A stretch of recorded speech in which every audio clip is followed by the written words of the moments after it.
everyone! Welcome to my vlog. Sunday ngayon at alam niyo na kapag Sunday ay day off. So mamaya may sasagutin ako kasi may nag-comment sa aking video about dito sa domestic helper sa Hong Kong. Explain ko daw yung working hour. Kain lang ako ng breakfast dito sa McDonald's. Dito ako kakain ng breakfast kasi may free wifi. Ayan, tapos na ako mag-breakfast doon sa KFC. Sa McDonald's sana ako kakain ng breakfast kaso walang upuan. Ayan, so papunta na ako sa park. Doon muna ako tatambay kasi wala akong kasama ngayon. I'm alone all day. So, sasagutin ko yung working hour dito sa Hong Kong. Sa experience ko, ang working hour ko dito is 14 to 15 hours, guys. Yes, tama kayo ng dinig. 14 to 15 hours yung duty ko as in. Kasi, gigising ako ng alas 7.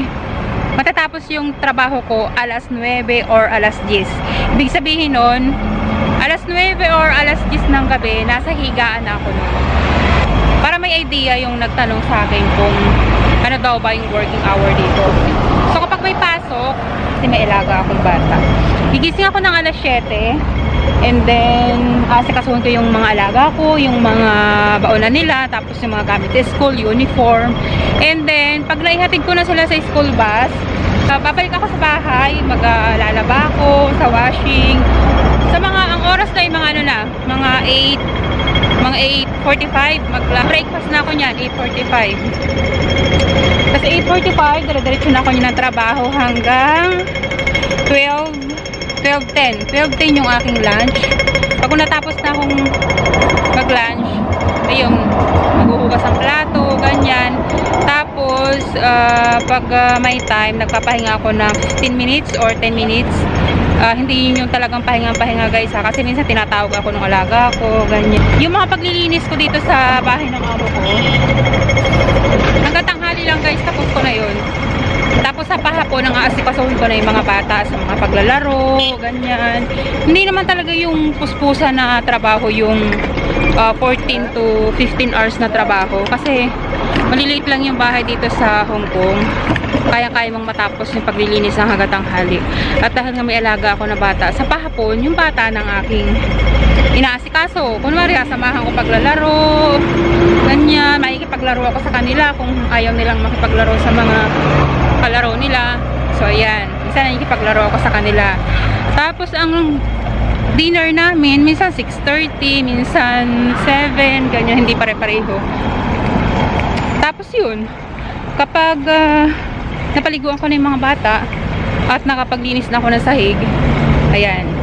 Nasa higaan ako niyan. 9 to 10 o'clock ng gabi ang akin. Ito yung Catholic Church, guys, dito sa Yunlong. Peter and Paul Catholic Church. Park yan guys, dyan marami tumatambay ng mga Pilipino.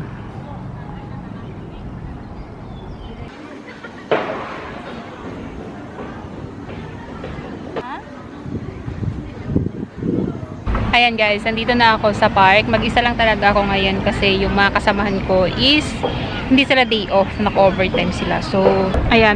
Tapos balik tayo dun sa akin topic na tungkol sa working hour dito sa Hong Kong. So, base nga sa experience ko, wala akong break time kasi hindi mismo sinabi ng employer ko na meron akong break time. Pero gumagawa ako ng paraan para makapagpahinga ako dun sa 14 hours to 15 hours na duty. May mga times na nakakapagpahinga din ako. Meron namang employer dito na nagbibigay ng break time, especially kapag pagkatapos ng lunch, tapos meron pa silang coffee break. Pero dito sa amo ko talagang wala. And ipinaglalaban ko talaga yung break time na yun, na kapag pagkatapos ng lunch, nagpapahinga talaga ako ng 15 minutes kahit tinatawag nila ako or kahit tinatawag ako ng alaga ko, pinupuntahan ko naman pero bumabalik ulit ako sa kwarto ko para magpahinga. Tapos yun lang, diskarte lang kung paano ka makakapagpahinga sa loob ng 15 hours na yun or 14 hours. Ako na guys, nandito ako sa Jollibee. Nag-take out lang ako ng Jollibee at uwi na ako sa bahay. Yung tipo nasa Jollibee ka na nga, hihirapan ka pa rin mag-order kasi yung mga staff dito, yung mga lokal, hindi Pilipino. Ayan, so nag-order lang ako ng burger, tapos ko na sa bahay kakainin kasi alas 7 na, dapat before 8 na sa bahay na. Ito yung in-order ko. Gusto kong i-try itong bago nila. Bago ba nila to or dahil ngayon lang ako nagpasok dito. Nag-aantay nila ako dito guys ng bus kasi maaga pa naman, 7:10 pa lang and sasakay ako mga 7:45. So habang nag-aantay ako ng bus, sasagutin ko yung mga nagko-comment. Pwede daw ba mag-apply dito sa Hong Kong yung elementary lang ang pinag-aralan. So pwede naman kasi pwede ka magpagawa ng fake na diploma na kasi kailangan ng high school diploma. Pero dapat marunong ka mag-English and nakakaintindi ka ng English. So yun kasing importante doon. Dapat naiintindihan mo yung English. Kasi paano kayo makakaintindihan ng employer kung hindi ka marunong mag-English? Okay? So walang problema kung ikaw ay elementary lang natapos kasi pwede ka naman magpagawa ng diploma. Okay? Hello everyone! Today is my day off at tayo ay magagala sa Kabayanan kasi nandito nga tayo sa bundok. Kaya, so stressful! Kaya maaga pa akong lumabas. Actually, minsan lumalabas ako mag-aalas 12 na, mag-aalas 11 na. Pero ngayon, alas 9 pa lang. Mag-aalas 9 pa lang kasi hindi ko kaya yung aurahan sa loob ng bahay. Parang stressful. Parang yung kaya. Alam niyo yun, yung parang ang hirap magtrabaho or ang parang hirap kumilos sa loob ng bahay kapag, alam niyo yun, ang hirap nung, alam niyo parang ibang ihip ng hangin, parang may nagdadabo, ganyan, parang may nakasimangot. Nakaka-stress. Hindi ko kaya yung ganun. Parang, kasi hindi ko kaya magtrabaho nang nai-stress ako. Hindi ko kaya guys. Basta, nananalangin na lang ako sa Diyos na sana habaan ng aking pasensya, more patient, ganyan. Kasi kailangan natin ng trabaho. Ang hirap mag-apply.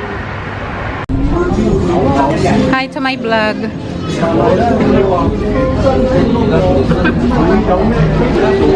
Hello, nandito kami ngayon sa McDonald's. Nagmi-merienda. Video ba na yan? Tumatambay lang kami dito kasi wala kaming matambayan. Video umuulan sa labas.